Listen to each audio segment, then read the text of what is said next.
Pues sí, le damos gracias a Dios de estar aquí. Y pues buenas noches a todos. Vamos a seguir estudiando el libro de Números. Vamos estudiando precisamente ese libro que para muchos decíamos desde el inicio. Pues no, quizás no es como Génesis, Éxodo, Levítico. Números es, como su nombre lo dice, pues números, números y números. Pero cada vez que vamos leyendo, como el domingo que estudiamos el capítulo 25, pues vamos aprendiendo. Y todos los capítulos nos han traído enseñanza, porque la idea es esa, que nosotros vayamos leyendo y vayamos viendo el carácter de Dios. Entonces, aunque sabemos bien que Israel, si el pueblo de Israel se manejaba bajo un gobierno teocrático, sabemos bien que pues nosotros no, pero sus mandamientos siguen vigentes para nosotros y Dios es el mismo de ayer, de hoy y de siempre. Entonces, nosotros al estudiar, al poder ver el proceso que está pasando Israel, pues vamos dando cuenta precisamente cómo ellos tienen un propósito, ¿sí? O sea, tienen ese llamado de Dios y ellos van pasando en su vida, van sacando toda su humanidad, su carácter, ¿verdad? Corrupto y todo, pero más sin embargo ellos están viendo la mano de Dios, están viendo cómo Dios les suple, están viendo la mano poderosa de Dios. Entonces, vamos aprendiendo, vamos viendo a Dios en su infinita misericordia, cómo Dios siempre tiene a un hombre para llevarlos al propósito de Dios. Y ahorita, pues vamos, como su nombre lo dice, vamos a ver lo del censo. Y habla de muchos nombres, habla de muchos números, ahora sí que se acopla al nombre, números, pero vamos a aprender algo. Quiero sacar algo práctico para que podamos nosotros verlo hoy como la iglesia. Este tema que vamos a estudiar hoy es pues viendo a Israel una vez más, y esta es la segunda vez que Dios les va a pedir a ellos un censo. Entonces, vamos a recordar un poquito lo de la semana pasada, al final, en los versículos que nos quedamos de la semana pasada. Número 25, por favor. Número 25, versículo, vamos a leer el 1 nada más. Dice, moraba Israel en Sitim, y el pueblo empezó a fornicar con las hijas de Moab, las cuales invitaban al pueblo a los sacrificios de sus dioses, y el pueblo comió y se inclinó a sus dioses. Ya hemos estado explicando porque todo este tema lo vimos desde el capítulo 22. ¿Por qué? Porque todo está hablando precisamente del lugar donde se está encontrando Israel, porque Israel está en Sitim. Sitim viene siendo, hoy de hecho Sitim es parte de Israel, hoy en este tiempo, en este momento. Así que imagínense, ellos están en Sitim, están muy cerca de entrar a la tierra prometida, están a cerca de 12 kilómetros, es muy corto la distancia. Entonces, por eso algunos estudiosos dicen, ellos ya están en la tierra prometida, pero sí y no. Entonces, la idea es que ellos están muy cerca, tienen que cruzar el río Jordán. Cruzando el río Jordán, ellos se van a encontrar a muchos muros porque está enfrente Jericó. Jericó ahí está enfrente, y ellos, después lo vamos a ver cuando estudiamos Josué, de que nos vamos a brincar a Josué, y luego de Josué nos vamos a regresar a Deuteronomio. ¿Sí? Entonces, números, y luego nos vamos a ir a Josué. Entonces, todo lo vamos a ir empatando, vamos a ir viendo cómo Josué, ya vimos que Josué, ¿cómo se llamaba? ¿Quién se acuerda antes de Josué? Oseas, que significa salvación, ¿sí?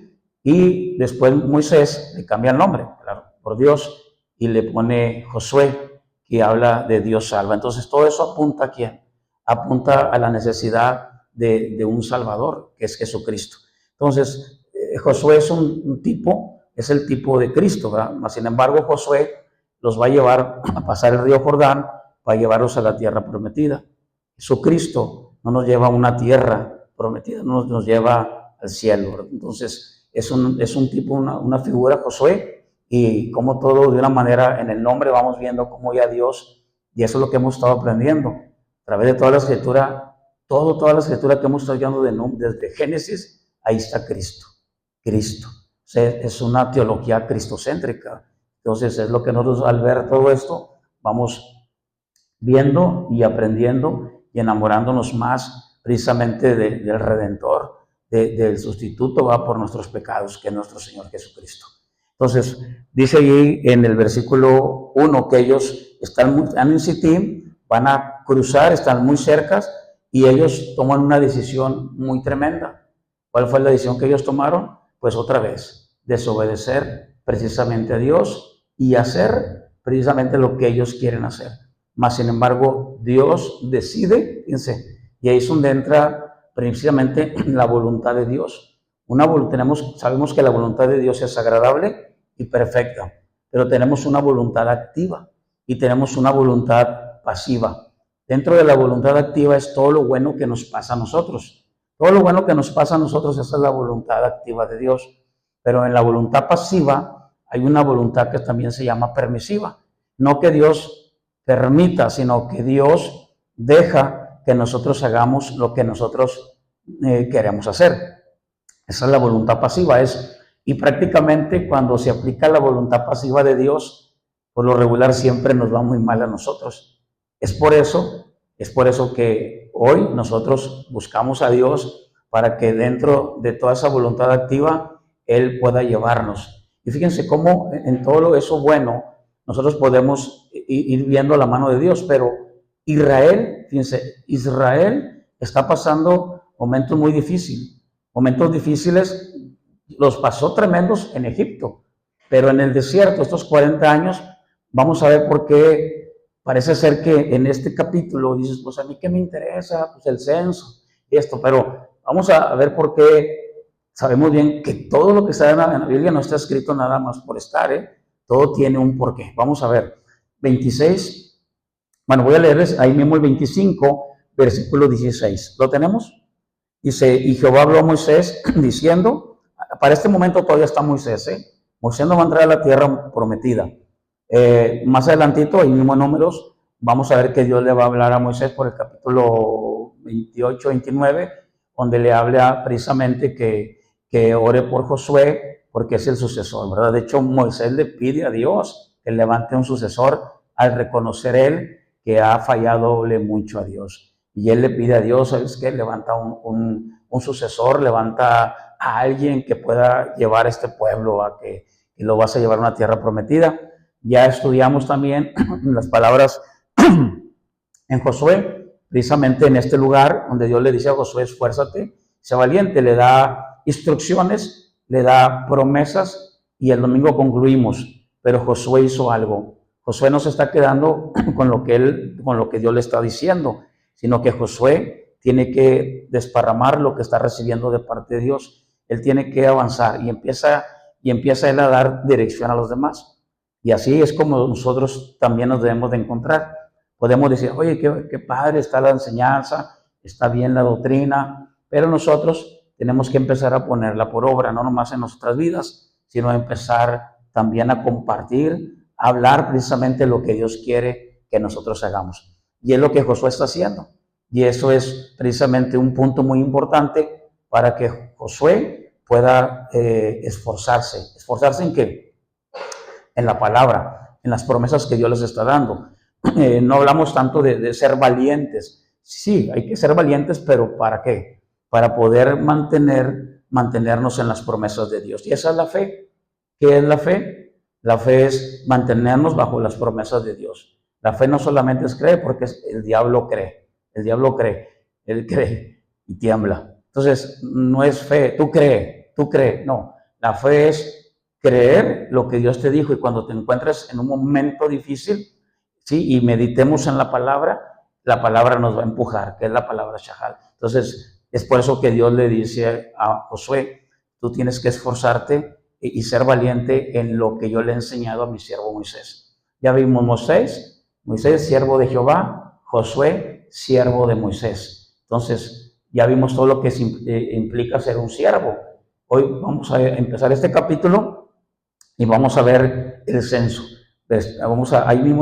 Sigamos ahí en el 17, dice, hostigad a los madianitas y heridlos.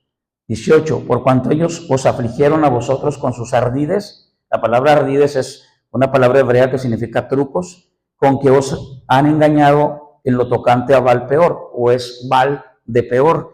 Y en lo tocante a Cosbi, ¿se acuerdan de Cosbi? Cosbi significa falsa, significa mentira. La palabra Cosbi, o sea, todo lo que venga en la Biblia, Toda palabra que tengamos nosotros en la Escritura, todo tiene un porqué.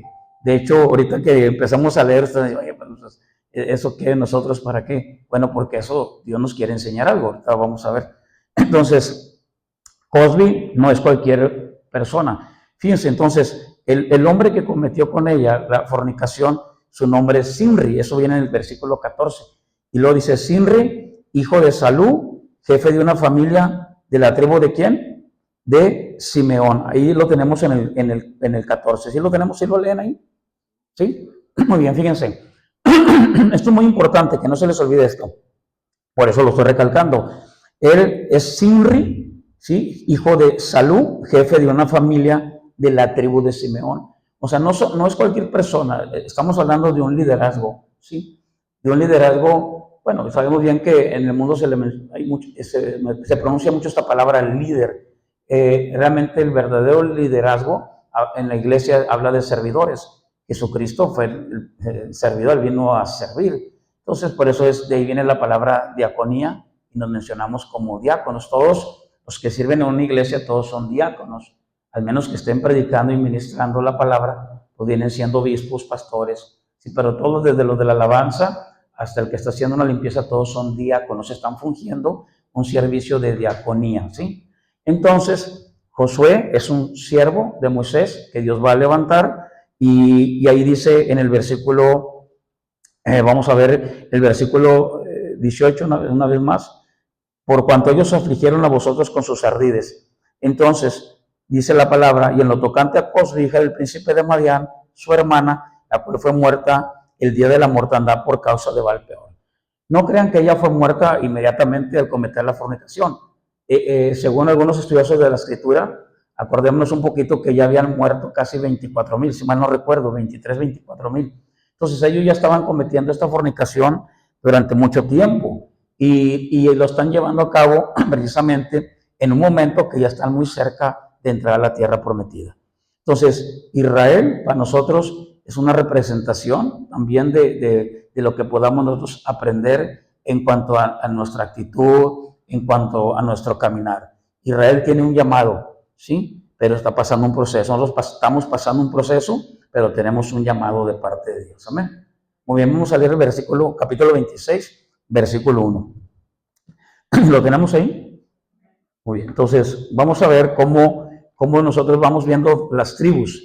Ahorita vimos una tribu, la tribu de Simeón. Vamos a ver el censo 26.1. ¿Qué es un censo? Para aquellos que no sepan qué es un censo, el censo es empezar a dar una estadística de los que están viviendo en ese momento, ¿sí? En este caso va a ser por tribus. Es como hasta en la actualidad ahorita, pues se hace un censo, ¿verdad? Vamos a hacer un censo, viene el censo nacional, llamado el INEGI, del Instituto Nacional de Estadística Geográfica, entonces ellos hacen una estadística para saber cuántos somos. Hace poquito se hizo un censo de aquí en el municipio y se dio cuenta que hay mucha despoblación, o sea, se ha disminuido mucho la población. ¿Por qué? Porque a lo mejor este municipio es muy urbanizado y de 20 años hacia atrás, este municipio, mucha gente ha ido a otros lugares del área metropolitana. ¿Por qué? Entonces ellos empiezan a hacer sus estudios. Nosotros vamos a hacer un estudio, pero de este censo. Con eso ya le estoy diciendo para qué es y vamos a ver qué tan importante es que Dios dice a Moisés, quiero que hagas un censo. ¿Qué es lo que quieres? Dios lo sabe todo. Dios conoce todo, Él sabe cuántos son, pero Dios quiere enseñarles algo a ellos y también a nosotros. Vamos a ver, 26.1 lo tenemos. Aconteció después de la mortandad. ¿Cuál mortandad? Ya vimos todos los que murieron, ya vimos todos los que desfallecieron. Dios hizo una limpieza de pureza. ¿Por qué? Porque precisamente cuando está sucediendo lo de Cosbi y Simri, ahí es donde Dios decide detener. ¿Por qué? ¿Por qué decide detener? Porque Dios quiere que ellos pasen el Jordán. Dios tiene un llamado para ese pueblo, ¿sí? O sea, tiene un llamado para ese pueblo, para cada tribu del pueblo de Israel. Entonces, esto es muy importante porque nosotros tenemos un llamado. Dios está ejerciendo un propósito sobre ellos como nación, como Israel. Por eso de ahí que muchos dicen, no, todo Israel será salvo. No. Ahí va. Muchos israelitas han estado muriendo, ¿sí? Ya lo estamos estudiando y eso sucede hasta el día de hoy. Entonces, todo aquel, ¿sí? que va a ir al Padre solamente es a través de un camino. Juan 14:6, el camino, sí, provisto por Dios es Jesucristo. Entonces, es lo mismo con ellos. En ellos, la provisión es que ellos tienen una ley de 613 leyes que ellos tienen que llevar a cabo y la ley es condicionada. O sea, no es, la ley es condicionada significa que si tú llevas a cabo esto, tú te vas a salvar. Entonces, por eso es que, menciono esto por lo que voy a leer ahorita, por eso es que todos ellos, los que se salvaban, si era porque estaban cumpliendo la ley, como cuando fallaban, llevaban a cabo sacrificios, pero no todos los pecados se podía redimir a través de sacrificios. Sí, hubo momentos en que gente que no tenía para sacrificios, ¿se acuerda? El sacrificio no solamente era con sangre, hasta era con un puñado de harina. Pero, ¿cómo? Si la Biblia dice que sin derramamiento de sangre no hay redención de pecados. Pero eso nos apunta a algo en la actualidad de hoy, ¿sí? En cuestión de la gente que carece de recursos. Ahorita ya Cristo pagó por nosotros, pero ¿cómo lo podemos aplicar eso que hace Dios al mirar al pobre que no tenía para comprar un animal, que no tenía algo? Pues lo podemos aplicar hoy. Nosotros ya hemos sido redimidos con su sangre. Hay gente que dice, no, pues yo no voy a la iglesia porque no tengo dinero, me van a pedir esto, me van a pedir aquello. Es por eso que aquí nosotros no exigimos, no decimos, ven y deja tu diezmo, sino, o sea, imagínense, viene de muy lejos. Y para exigirles, sí, por eso usa ese dinero para que tú puedas trasladarte y venir a este lugar, escuchar la palabra de Dios, que no se te va a cobrar. Tenemos que aplicarlo todo, tenemos que llevarlo a transliterarlo al día de hoy. 26, que dice así: aconteció después de la mortandad que Jehová habló a Moisés y a Eleazar, hijo del sacerdote Aarón, diciendo, Eleazar es un hijo precisamente de Aarón. ¿Sí se acuerdan quién más era hijo de Aarón? ¿Quién recuerda? Aquellos que presentaron un fuego extraño. ¿Se acuerdan? Nadab y Abiú. Ellos dijeron, esto está muy apagado, vamos a echarle fuego. Vamos a ver versículo 2. Y ya sabemos lo que les pasó por haber presentado un fuego extraño. ¿Cuál era precisamente el pecado que ellos cometieron? Esto todo lo estoy mencionando por lo que vamos a ver en el censo. Entonces es muy importante que nosotros podamos entender esto. Nadab y Abiú murieron porque presentaron un fuego extraño, mientras que sus hermanos estaban haciendo lo que Dios les había mandado a ellos que hicieran. Sus hermanos estaban haciendo algo que Dios no les había mandado que hicieran. 2, ellos estaban alcoholizados, ¿sí? Estaban menospreciando realmente el llamado de Dios. Entonces el problema de ellos, sí fue el fuego extraño, pero, o sea, fue lo que estaban presentando ellos, porque el orden no es como yo quiera adorar a Dios, es como Dios quiere que yo lo adore.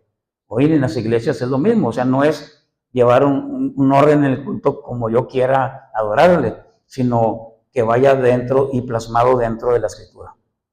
Los cantos, todo el orden. Entonces ellos querían hacer algo en su orden y no en el orden de Dios. Ellos querían adorar a Dios como ellos querían hacerlo, sin seguir precisamente las órdenes de Dios. Y dije, y 2, estaban borrachos. Y eso fue precisamente la causante de la ira de Dios, que rápidamente, fíjense, rápidamente acabó con ellos. Esto es muy importante también, este dato. Versículo 2 lo tenemos. Dice, tomad el censo de toda la congregación de los hijos de Israel, de 20 años arriba, por las casas de sus padres, todos los que puedan salir a la guerra en Israel. Entonces, toda la primera generación, por decir, quizás los abuelos de ellos, todos quedaron postrados. Todos los que salieron desde Egipto, ya nadie está. Pero los que van a ser censados, en este caso, van a ser los de 20 años hacia arriba, y lo dice por las casas de sus padres, todos los que puedan salir a la guerra en Israel. Tienen que prepararse porque acordémonos, van contra los amorreos, van contra todos los pueblos que son enemigos de Israel. Van a pasar el Jordán, ya tienen 40 años, fíjense, si ellos rápidamente Dios los hubiera llevado de Egipto a la tierra prometida, Canaán, hoy Jordania, Palestina, Israel, ¿qué se hubiera sucedido si Dios los lleva inmediatamente? Según Deuteronomio capítulo 1 dice que en 11 días se hubieran llegado. Rápidamente los hubieran acabado. Entonces, ¿qué está haciendo Dios? Dios lo que está haciendo es no aniquilarlos. Ellos están pensando, Dios me quiere matar, Dios es malo, Dios no es bueno conmigo, me está pasando esto. Pero realmente lo que Dios está haciendo es prepararlos para una tierra que fluye leche y miel, para una tierra de bendición, y que ellos lleguen preparados precisamente en este momento. ¿Sí? Hace 38 años, ¿sí? Ellos no estaban preparados. O sea, y vemos en la Escritura que hay muchas cosas que no se dicen. Vimos muchas cosas que hemos estado estudiando, pero no todas las cosas. O sea, dices, oye, en 40 años todo lo que hubiéramos visto de todo lo que hubiera pasado el pueblo de Israel, 40 años, a lo mejor no hubieran cabido libros, ¿verdad? Para que hayan escrito todo lo que ellos hubieran pasado. Más sin embargo, todo eso nos indica algo. Hubo mucho tiempo que ellos perdieron y todo lo fueron perdiendo. Ahorita lo vamos a ver por qué. ¿Por qué lo perdieron? Según nos da Pablo testimonio. Y ya todo lo hemos estudiado en el libro de Números. Versículo 3. Y Moisés y el sacerdote Eleazar hablaron con ellos en los campos de Moab, junto al Jordán, frente a Jericó, diciendo. Entonces ya están enfrente, ya están casi enfrente, nomás solamente de cruzar, y ellos acaban de cometer precisamente, acaban de pasar una mortandad. ¿Por qué? Porque están desobedeciendo al Señor. Pero Dios no los deja que hagan lo que quieran y Dios los detiene. Y qué bueno, porque dentro de la voluntad de Dios, Dios quiere cumplir su propósito y muchas veces a nosotros también nos ha detenido para llevar y no llevar a cabo algo que nos pueda apartar de la mano de Dios. Y en eso podemos descansar. ¿Por qué? Porque el resultado es que el día de hoy estamos aquí y que no estamos en otro lugar. Y hoy estamos aquí y mientras que estemos nosotros con vida, hay esperanza. ¿Cuántos dicen amén?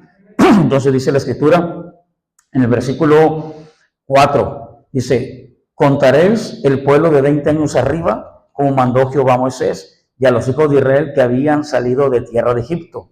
Rubén, primogénito de Israel, los hijos de Rubén, y ahí voy a empezar a hablar todo lo de las tribus, y alguien dirá, ¿y eso qué tiene que ver? O vamos a brincarnos eso, ¿sí? Y vámonos directamente a algo que me anime, algo que podamos nosotros ser nuestra fe fortalecida. Pero si está aquí, nosotros no podemos ser desapercibidos y dejar de mencionarlo. Dice la Escritura así, Rubén, primogénito de Israel, los hijos de Rubén, de Enoc, la familia de los enoquitas, de Falú, la familia de los faluitas, de Esrón, 6, la familia de los esronitas, de Carmi, la familia de las carmitas. Estas son las familias de los rubenitas y fueron contados de ellas. ¿Me ayuda? ¿Cuánto dice? 43,700, ¿qué dice? 30. Estamos hablando de la tribu de ¿cuál? De Rubén. Y ustedes dicen, oye, qué nombres tan raros. Y esos números, que son bastantes números, ¿verdad? ¿Cuántos? 43,750. Pero yo quiero que vaya conmigo de regreso cuando se hizo el primer censo. Y eso es lo que yo quiero que veamos. Porque ¿para qué es un censo? Un censo es para saber qué tantos somos. Vamos a Números, capítulo 1, por favor. Vamos a poner una marca ahí. Y en Números, capítulo 1, así empezamos cuando llegamos a Números, capítulo 1, y vamos a leer el versículo 20. De los hijos de Rubén, ¿lo tienen ahí, por favor? ¿Sí lo tienen? Versículo 20. De los hijos de Rubén, primogénito de Israel, por su descendencia y por sus familias, según las casas de sus padres, conforme a la cuenta de los nombres por cabeza, todos los varones de 20 años arriba, todos los que podían salir a la guerra, los contados de la tribu de Rubén fueron ¿cuántos? 46,500. ¿Sí notan algo en los números? No, al revés. 3,000 menos. Entonces, fíjense, cuando ellos estaban en Egipto, ¿cuántos entraron a Egipto? 70. Ya estudiamos todo eso. En el Antiguo Testamento dice 400 años, en el Nuevo Testamento dice 430 años. Ya lo vimos con números, hicimos matemáticas, fueron cerca de 180 años. Pero ¿sabes cuántos se multiplicaron? Porque eso es bíblico, ¿eh? Pero ¿saben cuánto tiempo, cuántos fueron? ¿Cuántos salieron de Egipto?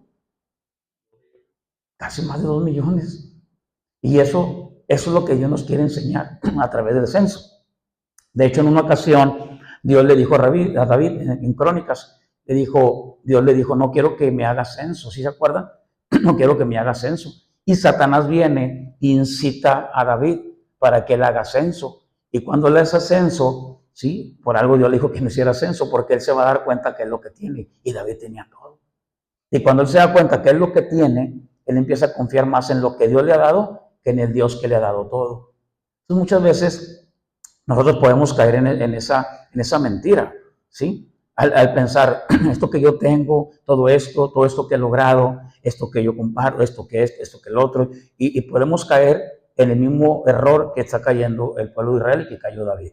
Entonces, el censo es muy importante, y dice en Números capítulo 21, los contados de Rubén fueron 46,500. ¿Cuál es el propósito entonces de Dios? Dios no quiere aniquilarnos, sino yo quiero que el tema de hoy va a ser que nosotros veamos qué es lo que pasó con ellos, ¿sí? Qué es lo que está sucediendo, porque lejos de crecer, ellos decrecieron. O sea, lejos de aumentar, ellos fueron decreciendo. Vamos a ver Números capítulo 26, por favor. Números 26, vamos a seguir leyendo. Vamos en el versículo 8. Los hijos de Falú, Eliab.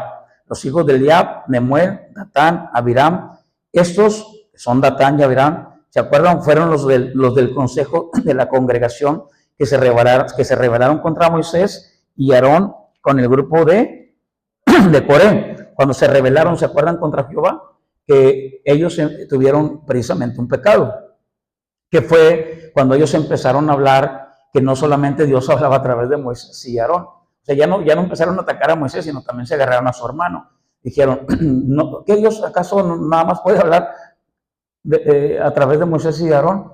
¿Sí? Entonces Coré empieza a levantar sedición con todos aquellos. No, Dios también habla a través de nosotros.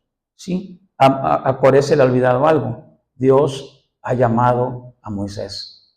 Dios tiene un llamado. Ahora, Coré tenía cosas muy importantes que hacer, ¿eh? Coré tiene cosas muy importantes espirituales que él debía de hacer. Y ahí es donde entra lo que ya llegamos a estudiar. Nosotros no tenemos que codiciar. Esto es algo que no se les diga esta palabra, porque ahorita Pablo nos va a hablar de eso. Entonces, Coré empieza a codiciar, ¿sí?, el llamado que tiene Moisés, y eso es muy peligroso. Yo debo de aprender a tener contentamiento con lo que Dios me ha dado, con lo que Dios te ha dado. Si yo ahorita, imagínese pensar, oye, pues nomás somos 20, no sé, y allá te son 1000. Yo no debo pensar en eso, yo debo de darle gracias a Dios y aprender a darle gracias a Dios por lo que Dios nos ha dado. ¿Cuántos dicen amén? Entonces, lo que Dios te dio, en tu trabajo, en lo espiritual, en el caso de ellos, el crecimiento debe de ser físico, deben de ellos de multiplicarse. En el caso de nosotros es diferente, en el caso de nosotros es espiritual. Nosotros debemos de crecer espiritualmente. ¿Sí me voy explicando? ¿Por qué? Porque ahora nosotros ya sabemos que en Cristo nosotros es diferente a lo que estamos estudiando. Ellos eran millones. Jesucristo tuvo a 12. ¿Y su crecimiento cómo debía de ser? ¿Físico o espiritual? No, lo siguieron como 20,000. Y se voltea a Cristo y le dice, ustedes, déjenme decirles algo, ya no les voy a hacer ese milagro, ¿eh? Ustedes comieron y se llenaron hasta atarantarse como vacas, dice el original. Y que se sintieron y se regresaron. Pero ahí es donde Jesús se voltea y también le dice a Pedro, ¿ustedes también se quieren ir? Dijo, Pedro, no, pero aquí miremos que solamente tú tienes palabras de vida eterna.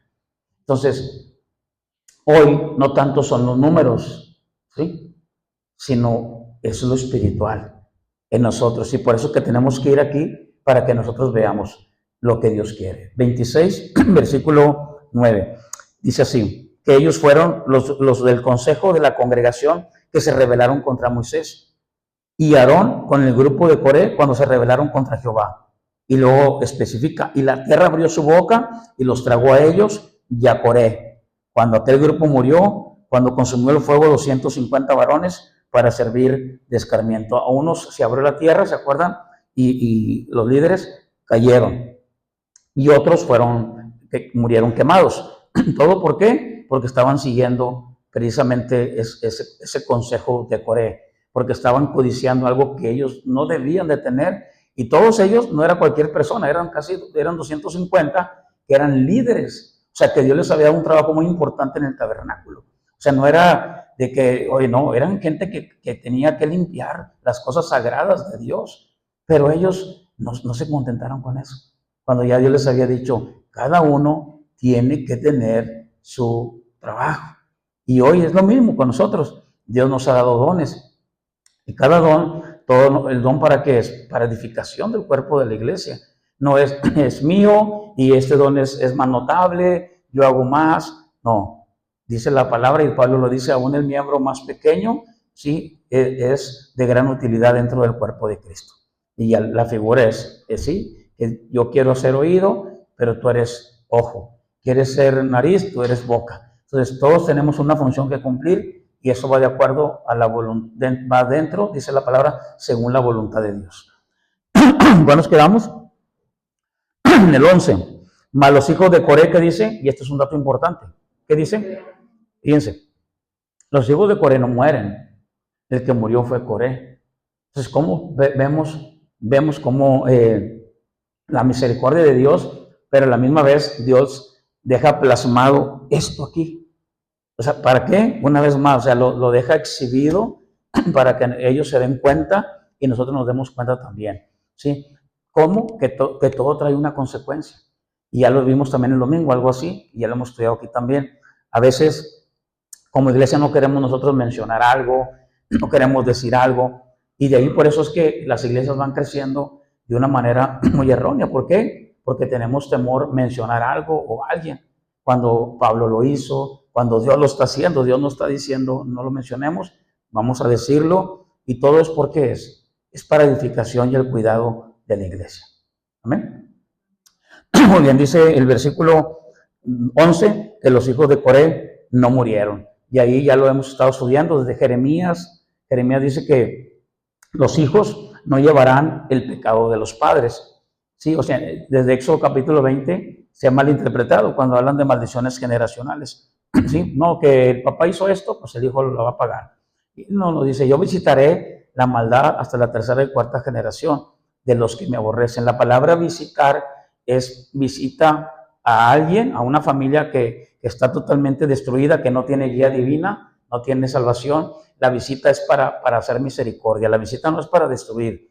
No, la visita es para que Dios venga, como lo hizo en mi familia. Dios me rescató a mí, vino a tu familia, Dios te rescató. Y él dice la palabra, yo visito la maldad, pero no para castigar, dice, y hago misericordia. ¿Se fija? A millares. Entonces no hay maldiciones generacionales y este es otro texto que podemos usar y que derriba a tierra esa doctrina.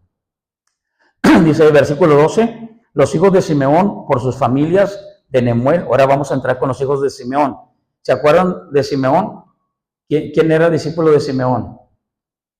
¿Quién se acuerda? Lo mencioné ahorita en la introducción. El que fue anunciado. ¿Se acuerdan? Muy bien, vamos a ver esto. Eso viene en Génesis, eso viene en Números 25, versículo 14. Sinri, hijo de Salú, jefe de una familia de la tribu de Simeón. Entonces, por eso les dije que no era cualquier persona este. Entonces vamos a ver qué sucede con esta tribu. Dice así, los hijos de Simeón por sus familias, de Nemuel, la familia de los nemuelitas, de Yamín, la familia de los yaminitas, de Yaquín, la familia de los yaquinitas, de Sera, la familia de los seraitas, de Saúl, la familia de los saulitas. Estos son las familias de los simeonitas, 22,200. Números 26, versículo 14, son 22,200. Vamos, por favor, a Números capítulo 1. Vamos a ver el primer censo y estamos hablando de la familia de Simeón, del cual viene el líder Sinri. ¿Se acuerdan? El que fue lanceado porque estaba con Cosbi. Vamos a Números capítulo 1. ¿Qué pasó con ellos? De la tribu de Simeón. Números 1, versículo 22, porque nos quedamos en el 21. Números 1, 22, ¿lo tenemos ahí? ¿Se los leo? Dice así, de los hijos de Simeón, del que estamos hablando, donde viene Sinri, dice, por su descendencia, por sus familias, según las casas de sus padres, fueron contados conforme a la cuenta de los nombres por cabeza todos los varones de 20 años hacia arriba. O sea, estamos hablando de todos los varones, fíjense, estamos hablando de los hombres, de la columna vertebral, ¿sí? Estamos hablando de los que llevan la fuerza, de los que van a pelear cruzando el Jordán. ¿Qué sucede? Están todos muriendo. Vamos a ver cuántos eran. ¿Quién me ayuda? ¿Cuántos eran? 59,000 menos lo que dijimos que eran los otros. ¿Cuántos?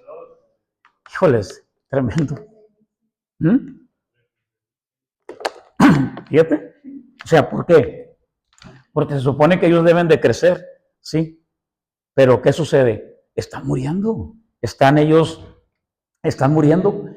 Cuando en Egipto, fíjense, aquí tenemos que aplicar esto, porque en Egipto ellos estaban de esclavos. Ellos estaban pasando procesos muy difíciles en su vida. Estaban bajo servidumbre, ¿sí recuerdan? Todo el día bajo servidumbre. Les quitaban la paja para que fuera más pesado el barro.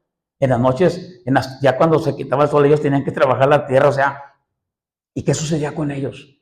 En vez de crecer, ¿se acuerda qué pasaba con ellos? ¿Qué sucedía? Se multiplicaba. Cuando ellos llegaban la noche, ¿sabe qué pasa con ellos?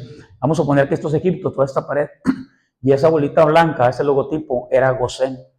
Cuando ellos estaban en la mañana trabajando a duras penas y luego terminaban y tenían que trabajar la tierra para que no se multiplicaran, porque Faraón tenía miedo que fueran más que ellos. De hecho, llegaron a ser más que los egipcios, pero más sin embargo, ellos nunca se levantaron porque era una ley hitita, se llamaba. ¿Qué significa? Era una ley que decía que cuando un país te tomaba como servidumbre, en ningún momento tú te podías levantar contra esa nación. O sea, ellos tenían derecho de que tú fueras un esclavo de ellos. Por eso nunca se levantaban contra ellos.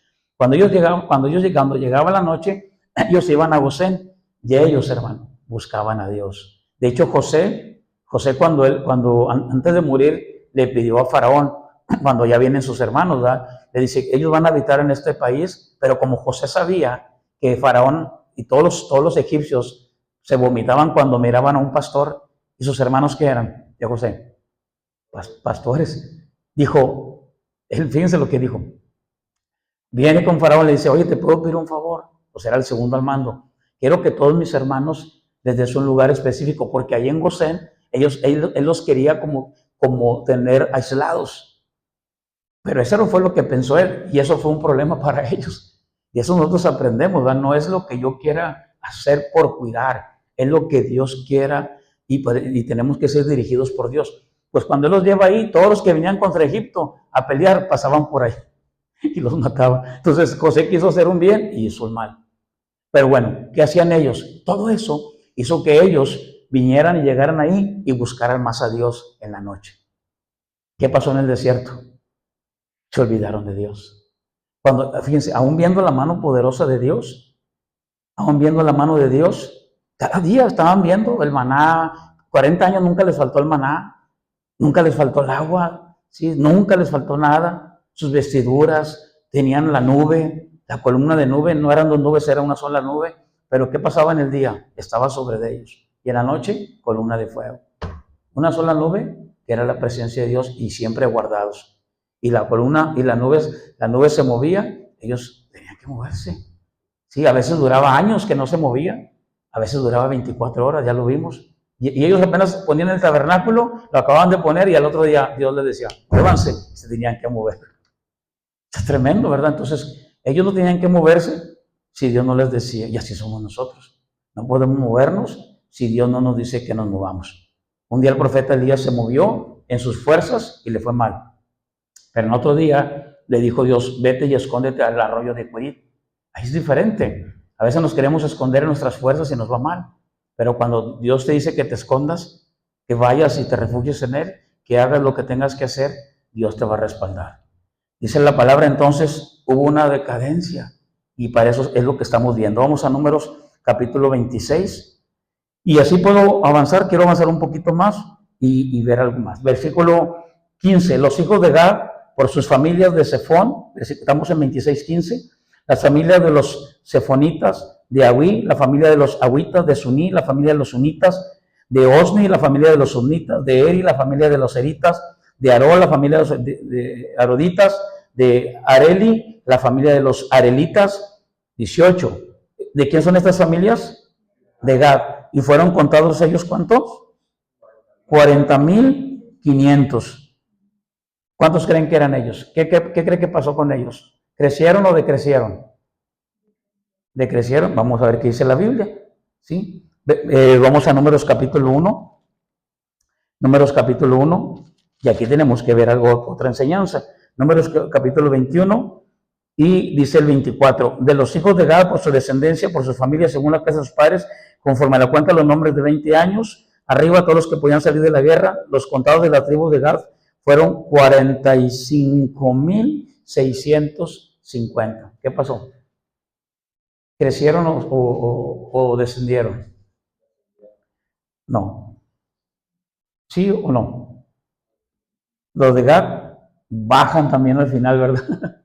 Entonces, vamos a seguir leyendo. Entonces, vamos a ver otro más. Números, capítulo 26, versículo, vamos a ver el versículo 19. ¿Lo tenemos ahí? Sí. Los hijos de Judá, Jonán. ¿Sí se acuerdan quién viene de Judá? Muy bien. De ahí viene Cristo. Y fíjense, vamos a ver la diferencia. Dice así: por sus familias, de Sela, la familia de los Selaitas; de Fares, la familia de los Felicitas; de Sera, la familia de los Seraitas. 21, ¿qué dice? Y fueron. Y fueron los hijos de Fares, de Ron, la familia de los Seritas; de Amul, la familia de los Seritas. Esas son las familias de Judá. Y fueron contados de ellas, ¿cuántos? 76,500. Vamos, ¿quién me ayuda a buscar cuántos eran? Yo aquí lo tengo, 76,500. Vamos a Números capítulo 1. ¿Cuántos eran? Muy bien. ¿Y qué pasó? ¿Crecieron o descendieron los de Judá? ¿Cómo? Subieron, muy bien. Subieron, pero muy poco. ¿Sí? Judá subió de 74,600 a 76,500. ¿Saben dónde estaba Judá? La tribu de Judá. ¿Se acuerdan cuando vimos del acomodo de las tribus de Judá? Es el tabernáculo, ¿sí? Y donde está el tabernáculo, ya estudiamos todo lo del tabernáculo, todo. Entonces, enfrente del tabernáculo, precisamente estaba la tribu de Judá, en la puerta del tabernáculo. Y todos los que hemos leído anteriormente, ¿sí? Como no tengo las figuras ahorita, ellos estaban atrás. Entonces, ¿qué tan importante es que ellos estaban enfrente, ¿sí? Donde ellos podían buscar de la presencia de Dios. Entonces, mira cómo todo tiene un porqué. Todo tiene un porqué, que nosotros debemos de estar pegados a la fuente, buscar la palabra. Hoy tenemos la palabra, buscar la oración, a discipularnos, juntarnos con quien debemos de juntarnos. Y todos esos que le mencioné ahorita, todos ellos estaban bien pegaditos, estaban bien juntitos ahí. Entonces, por eso hay que fijarse con quién nos juntamos. Tiene que fijarse a ver quién está de un lado. O sea, tenemos que fijarnos con quién nos juntamos, con quién vamos. Sí, esto es muy importante. Números 26, yo quiero que veamos el versículo, me voy a brincar al 62. Números 26, versículo 62. Ya todos los demás, pues son tribus que fueron, algunas tribus, hermanos, fueron creciendo y otras fueron decreciendo, ¿sí? Entonces, y esos que crecieron eran porque estaban muy pegados con Judá, ¿sí? Estaban muy pegados a aquellos que estaban buscando de Dios. Y miren, vamos a ver esta tribu, que es la de los levitas. Y también vamos a ver algo. 62. De los levitas fueron contados, ¿cuántos? 23,000, todos varones de un mes arriba. Y luego dice, porque no fueron contados entre los hijos de Israel, por cuanto no les había de ser dada heredad entre los hijos de Israel. Entonces, antes de avanzar con esto, pues nos damos cuenta que ellos tenían un trabajo muy especial, también muy importante. En el 62 dice que esos son entre los hijos de Israel, pero en el 63 dice, estos son los contados por Moisés y el sacerdote Eleazar, los cuales contaron, dice, los hijos de Israel en los campos de Moab, junto al Jordán, frente a Jericó. Entonces, los levitas, ellos sí no tuvieron un descenso, ellos tuvieron un ascenso, pero muy, muy pequeño. Mas, sin embargo, ellos, fíjense cómo es que ellos tuvieron este ascenso. Eso lo pueden buscar ustedes en Números capítulo 1, Números capítulo 3 también. Pero si se acuerdan de quién viene de los levitas, vamos a leer el 61. Voy a leerles desde el 60, 26, 60, ¿lo tenemos? Dice, y a Aarón le nacieron Nadab, Abiú, Eleazar y Tamar. 61, pero Nadab y Abiú murieron cuando ofrecieron fuego extraño delante de Jehová. Y luego ahora sí, especifica. De los levitas, que eran precisamente de la tribu de Aarón, que venían del sacerdocio levítico, arónico, de ahí, sí, dice la escritura que fueron contados 23,000. Entonces, ellos subieron muy poquito, creo que fueron como 1,000, después lo buscamos ahí en el capítulo 3, pero se fijan, aquí hay una característica muy importante. Cuando ellos escuchan el llamado de Dios y lo primero que ellos hacen es emborracharse y cometer el fuego extraño, lo que hace Dios y determina esto, matarlos, ¿sí? Eso implicó que ellos, en ese momento, voy a usar esta palabra, que ellos se pusieran las pilas y dijeran, vamos a buscar a Dios.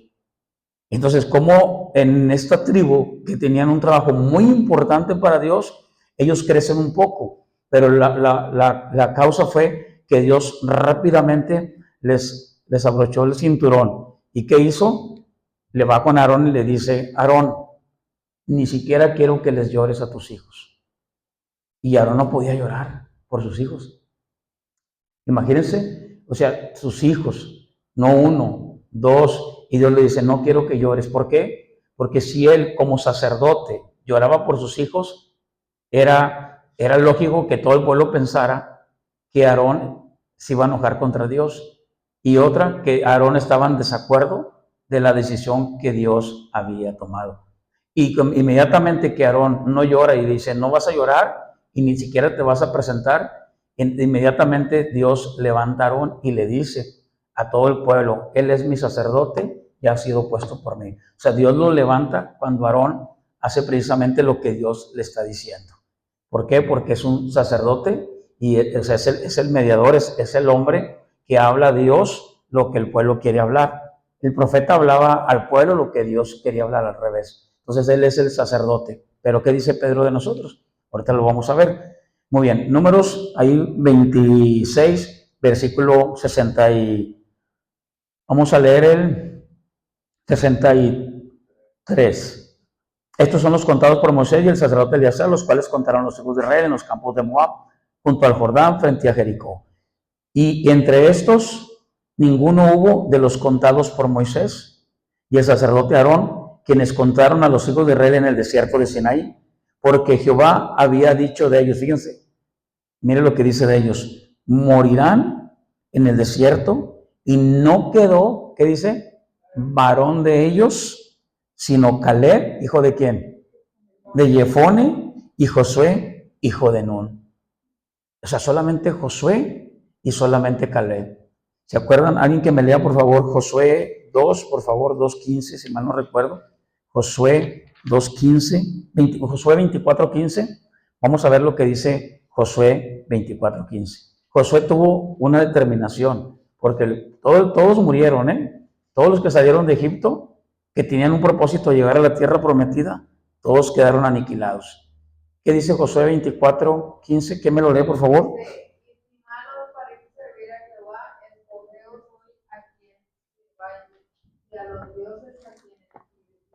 Nuestros padres cuando subieron al otro lado del río, a los dioses de los amorreos y la tierra de Israel. Pero yo y mi casa, ¿qué dice? Serviremos a Jehová. O sea, él tomó una decisión. Vamos, si me acompañan a Números 3:39, Números 3:39. Y entonces los levitas tenían un trabajo muy importante y ya vimos cuántos eran, pero vamos a ver, eran 22,000. Vamos en Números 3:39. Números 3:39, lo tenemos por ahí. 3:39. Todos los contados levitas que Moisés y Aarón, conforme a la palabra de Jehová, contaron por sus familias, todos los varones de un mes arriba, ¿cuántos fueron? 22,000. Dice la palabra, 22,000. En Números 23:62 dice que fueron 23,000. Entonces crecieron nada más 1000, ¿se acuerda? O sea, es muy poquito lo que crecieron, pero todos los demás, ¿qué pasó? ¿Cuánto fue? ¿Se acuerdan de los de Simeón? Casi 30,000 los que murieron, no sé cuántos. ¿Todo por qué? Porque ellos están, en vez de crecer, están decreciendo. Entonces, Dios tenía un propósito para ellos. Inmediatamente cuando Dios toma cartas en el asunto y mata a Nadab y mata a Abiú, eso hizo que ellos empezaran a buscar más de Dios. Entonces sí les entró ese temor y eso fue lo que hizo que ellos crecieran. Y muchas veces nosotros nos podemos encontrar, a lo mejor no en lo mismo, pero en algo similar, cuando pensamos que estamos en una situación que no queremos estar y que estamos pasando algo que no queremos pasar. Pero ¿qué va a hacer eso? ¿Qué pasó con los levitas? Les pasó algo que ellos no querían que les pasara. ¿Y qué hicieron? ¿Qué hizo Dios con ellos? Ellos crecieron, ¿sí? Y no crecieron en sus fuerzas, crecieron por la gracia y misericordia de Dios. Es lo mismo hoy, ¿sí? Lo que yo puedo hacer y crecer es precisamente por la gracia y misericordia de Dios. Sí hay un monergismo en nosotros, ya lo hemos estudiado, pero también hay una sinergia. Dios pone en mí el deseo y yo voy con ese deseo. Dios les está poniendo a ellos una ley condicionada y nosotros no es condicionada. Nosotros ya vamos al cielo por lo que Cristo hizo por mí. Filipenses 1:6 dice, la obra que Él empezó en nosotros, Él la perfeccionará. Él está perfeccionando la obra que ya empezó en mí. Pero no por eso yo me voy a confiar, sino que yo voy a valorar lo que Cristo hizo por mí hoy en este momento. Vamos a Pedro, primera de Pedro, y Pedro nos da la revelación en primera de Pedro. Primero vamos a ver primera de Pedro, capítulo 2:9, ya para concluir, y vamos a ver otra más en Corintios. Pero en primera de Pedro 2:9, si me lo buscan por favor, primera de Pedro, y ya cuando lo tengan ahí, me dicen ya lo tengo. Primera de Pedro capítulo 2, versículo 9. Fíjense, los levitas no eran cualquier persona, ¿eh? Los levitas trabajaban demasiado. Los levitas eran de los más trabajadores y de los que más tenían que prepararse para agradar a Dios, ¿sí? O sea, fungían un trabajo muy importante espiritual y tenían que prepararse, pues, para ministrar precisamente, y ellos estudiaban, o sea, estudiaban todo lo que, la ley que Dios les había dado. O sea, eran hombres que constantemente se estaban preparando, ¿eh? Y ahora vamos a verlo para la iglesia de hoy. Nosotros no somos el Israel, nosotros somos la iglesia de Cristo. Y vamos a ver qué dice de nosotros. Versículo 9. Mas vosotros sois ¿qué? Linaje escogido, real sacerdocio, nación santa, pueblo adquirido por Dios. ¿Para qué? Para que anunciaran las virtudes de aquel que os llamó de las tinieblas a su luz admirable. Era lo que Dios quería hacer con Israel, que todas las naciones paganas, todas las naciones de del área que los rodeaba, vieran la mano de Dios, que Dios estaba haciendo con ellos. Entonces, es por eso que todo lo que hace Dios, recuerden, no lo hace por un corazón recto por ellos, según Deuteronomio, si mal no recuerdo. No lo hace porque tengamos un corazón recto, y Dios les dice, cuando tú entres a la tierra prometida, no digas que es por ti, no digas que es por tu justicia, ni por lo recto de tu corazón, sino es por mi justicia. Es por eso que nosotros vamos al cielo, los que hemos sido redimidos, los que hemos sido justificados según Romanos. Hemos sido justificados, ¿sí? ¿Por qué? Por lo que Cristo hizo en la cruz del Calvario. Y aquí dice la Escritura, ¿para qué? Pues para eso, para anunciar a Cristo, para anunciar el Evangelio. Entonces Israel tenía que anunciar. ¿Y se acuerdan que salieron muy bien ordenaditos? Era un pueblo muy ordenado, pero más sin embargo era un pueblo pero muy desobediente. Entonces hay gente que yo he escuchado que dice, no, pero era un pueblo muy ordenado. Sí, pero el orden, aunque haya mucho orden, ¿sí? Si no hay obediencia, no hay nada. No digo que haya un desorden, ¿sí? Sino lo que estoy diciendo es que lo más importante es que nosotros obedezcamos a lo que Dios está diciendo. Y es precisamente lo que Dios quiere hacer con Israel y que lo que Dios quiere hacer con la iglesia de hoy. ¿Para qué? Para anunciar el Evangelio. Vamos a primera de Corintios capítulo 10 y ver por qué todos murieron, y es donde nosotros queremos aprender también. Y para concluir con esto, en primera de Corintios, concluir nuestro estudio de Números, capítulo 25, que es secuencial y que vamos aprendiendo. Vamos a ver Primera de Corintios, capítulo 10, ¿qué es lo que dice Pablo acerca de todo esto que acabamos de leer y de lo que hemos estado estudiando? Porque no quiero, hermanos, que ignoréis que nuestros padres, todos, que dice, estuvieron bajo la nube, todos, y todos pasaron el mar. ¿Se acuerdan cuando ya estaban casi muy cerquitas de pasar a la tierra prometida? Ellos cometían este error que vamos a leer y lo que hacían era que Dios los volvía a regresar otra vez al Mar Rojo. Otra vez los volvía a regresar. Dices, tú no puede ser. Y así estaban. O sea, si ellos hubieran caminado 13 kilómetros diarios, hubieran llegado en 30 días. Pero cuando ya estaban ahí, mandaban espías. Y eso se llama incredulidad. Si Dios le dijo, es una tierra que yo te doy, no tienes por qué ir a checar eso. Yo ya te la doy. ¿Sí? Y ya está ahí. Solamente que tienes que tomarla. Solamente que tienes que esforzarte. Solamente que tienes que ser muy valiente. Vamos a ver esto para terminar. Y dice así. Dice, y todos en Moisés fueron bautizados en la nube y en el mar. 3. Todos, ¿qué dice? Comieron el mismo alimento espiritual, todos bebieron la misma bebida espiritual, porque bebían de la roca espiritual que los seguía, y la roca era Cristo. O sea, la roca era Cristo. Ahora sí vamos a ver qué fue lo que hizo que todos murieran y que todos los hombres, hermano. Vamos a ver 4 cosas, ¿sí? Y terminamos. Primero, vamos a ver, versículo 6, más estas cosas sucedieron, 5, pero de los demás de ellos no se agradó Dios, por lo cual quedaron postrados en el desierto. Solamente los de 20 años arriba, que era, podríamos decir, los que nacieron en medio del desierto, ¿verdad? Los chiquitines que fueron creciendo, era una nueva generación que pasó el Jordán, pero que muy pronto pasando van a terminar adorando a Baal. Y una vez más, Dios se tendrá que trabajar con ellos. Y Dios tendrá que empezar el proceso con ellos. Miren lo que dice aquí. Mas estas cosas sucedieron, 6, como ejemplo para nosotros. Ahora ya no somos Israel, ¿somos qué? La iglesia. Pero esto es un ejemplo para nosotros. Y luego empieza a hablar lo primero. Mas estas cosas sucedieron como ejemplo para nosotros, para que no codiciemos cosas malas, como ellos, ¿qué? Y aquí es donde me llama la atención, porque ellos no están codiciando cosas malas.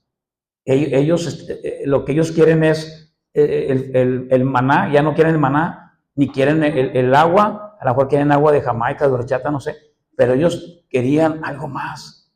Entonces, es como, por ejemplo, si usted dice, yo quisiera una casa más grande, yo quisiera esto.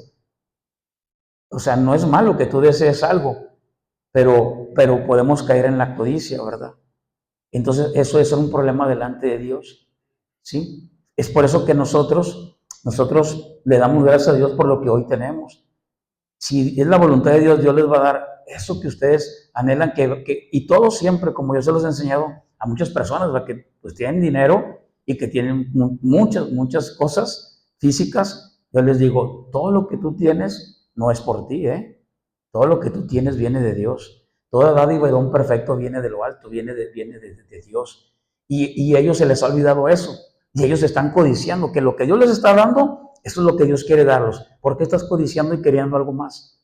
Sí, y ese es el problema en el que se metieron ellos. Vamos a ver, primero, la codicia, cosas malas. No es que sea cosa mala, sino que es algo que Dios no les quiere dar